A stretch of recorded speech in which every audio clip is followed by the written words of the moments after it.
নমস্কার।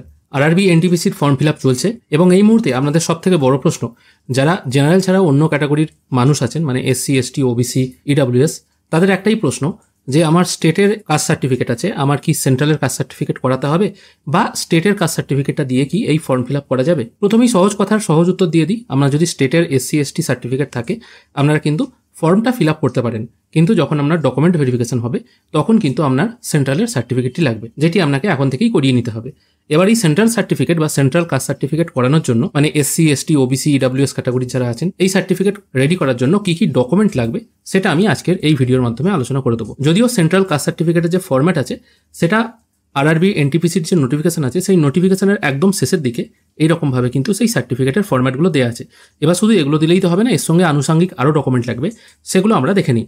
প্রথমে কি লাগছে আমি বলে দিই, একটা একটা করে মেনশন করে দিচ্ছি। প্রথমে লাগছে আধার কার্ড, সেটা আসল, তার সঙ্গে আপনার এবং আপনার বাবার, মানে আপনার গার্জেন যিনি আছেন, যদি বাবা না থাকে তাহলে তার মা হতে পারে, যদি বাবা মা কেউ না থাকে তাহলে আপনি গার্জেন হিসেবে যাকে রাখতে চাইছেন তার আধার কার্ড লাগবে, মানে ক্যান্ডিডেট এবং ক্যান্ডিডেটের গার্জেনের আধার কার্ড। অবশ্যই এক কপি করে যে জেরক্স করবেন তা নয়, মিনিমাম 2 থেকে 3 কপি করে কিন্তু জেরক্স করবেন। কোনো রকম কিন্তু রিস্ক নেবেন না, এক কপি লাগবে বলে এক কপি করলেন এরকম কিন্তু ব্যাপার নয়। মিনিমাম 2 থেকে 3 কপি করবেন আধার কার্ডের জেরক্স আপনার এবং আপনার গার্জেনের। দ্বিতীয় লাগছে আপনার কালার ফটোগ্রাফ, যদিও এটা 2 কপি লাগে কিন্তু এটাও বেশি করে রাখার চেষ্টা করবেন, মিনিমাম 5 থেকে 6 কপি রাখার চেষ্টা করবেন। 3 নম্বরে লাগছে স্টেটের কাস্ট সার্টিফিকেট, মানে আপনার কাছে বর্তমানে যে কাস্ট সার্টিফিকেটটি আছে সেই কাস্ট সার্টিফিকেটটি লাগবে, সেটারও কিন্তু জেরক্স করতে হবে। 4 নম্বর হচ্ছে caste certificate form. Caste certificate ফর্মটা কিন্তু আপনারা এখান থেকে পেয়ে যাবেন। এবার এটা প্রত্যেকের ক্ষেত্রে কিন্তু আলাদা। এখানে দেখুন, form of caste certificate for SC, ST, মানে এসসি আর এসটিদের জন্য একটাই ফর্ম। সেকেন্ড আছে দেখুন ওবিসি এনসিএল সার্টিফিকেট, ওবিসিদের জন্য একটা ফর্ম এবং তাদের জন্য আলাদা একটা ডিক্লারেশন আছে। যারা ইডাব্লিউএস আছে তাদের জন্য এখানে ইনকাম অ্যান্ড অ্যাসেট সার্টিফিকেটের একটা ফর্ম আছে। ইবিসি সার্টিফিকেট আলাদা করে ইনকাম সার্টিফিকেট দেওয়া আছে, এরকম মানে প্রত্যেকের জন্য আলাদা আলাদা ফরম্যাট আছে। সেই ফরম্যাটগুলো আপনাকে ডাউনলোড করতে হবে এবং প্রিন্ট আউট করে সেখানে কিছু কিছু জিনিস ফিল করতে হবে।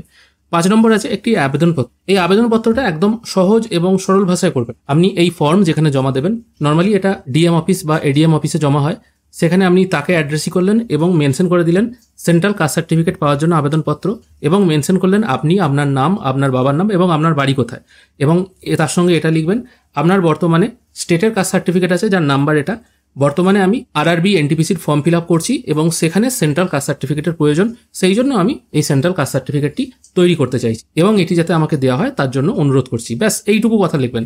অনেকে মনে করেন অ্যাপ্লিকেশন লিখতে হলে হয়তো একদম ফুল A4 পেজ ভর্তি হতে হবে। এবার সেরকম ফুল A4 পেজ ভর্তি করতে হলে অ্যাকচুয়ালি আপনি যাকে দিচ্ছেন দরখাস্তটা তিনি খুঁজেই পাবেন না আপনি কি বলতে চাইছেন। তাই দরখাস্ত যতটা সম্ভব কম কথায় লেখার চেষ্টা করবেন, যেটুকু আপনার দরকার সেটুকুই শুধু লিখবেন, বাদ বাকি অন্য কোনো কথা লিখবেন না। এতক্ষণ আমি 5টা ডকুমেন্টের কথা বললাম, এগুলো শুধুমাত্র এসসি বা এসটিদের জন্য লাগবে। এছাড়া আরও 2টো ডকুমেন্ট লাগবে, সেগুলো কিন্তু ইডাব্লিউএস এবং ওবিসিদের জন্য।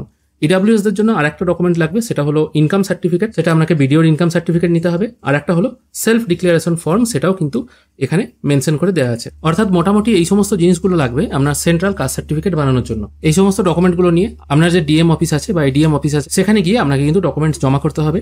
ডকুমেন্ট জমা করার পর প্রশ্ন আসতে পারে কতদিন পর আমি এই সার্টিফিকেট পাবো। নর্মালি এই সার্টিফিকেট কিন্তু 1 থেকে 2 দিনের মধ্যে পাওয়া যায়। আপনি আজকে জমা করলেন, মাঝখানে হয়তো 1 থেকে 2 দিন টাইম নেবে, তারপরের দিন কিন্তু সার্টিফিকেট ইস্যু করে দেওয়া হবে। মানে আপনি সোমবার জমা করলে মোটামুটি বুধবার থেকে বৃহস্পতিবারের মধ্যে সার্টিফিকেট হাতে পেয়ে যাবে। এবার যেহেতু ফর্ম ফিল আপের সময় এখনো আছে, আপনারা যদি এই সার্টিফিকেটটি আগে থেকে বানিয়ে নিতে পারেন এবং ডকুমেন্ট আপলোড করার সময় এই সার্টিফিকেটটি আপলোড করেন তাহলে তো খুব ভালো হয়। আর যারা এখনো পর্যন্ত জোগাড় করতে পারছেন না তারা বর্তমানে তাদের কাছে যে সার্টিফিকেটটি আছে সেটাই আপলোড করে দিন এবং এই ফর্ম ফিল আপের ডেটের মধ্যে এই কাস্ট সার্টিফিকেটটা বানিয়ে নেবেন। ডকুমেন্ট জোগাড় করা এমন কিছু কঠিন কাজ নয় এবং ডকুমেন্টগুলো এমন কিছু ভারী ডকুমেন্ট নয়, তাই আপনারাও খুব সহজে কিন্তু এই ডকুমেন্টগুলি খুব সহজেই জোগাড় করে নিতে পারবেন।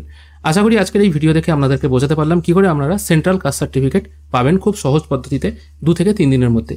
আশা করি আজকের এই ভিডিও আপনাদের ভালো লেগেছে। যদি ভালো লেগে থাকে অবশ্যই একটি লাইক করবেন। ভিডিও দেখার জন্য অসংখ্য ধন্যবাদ। ভালো থাকবেন।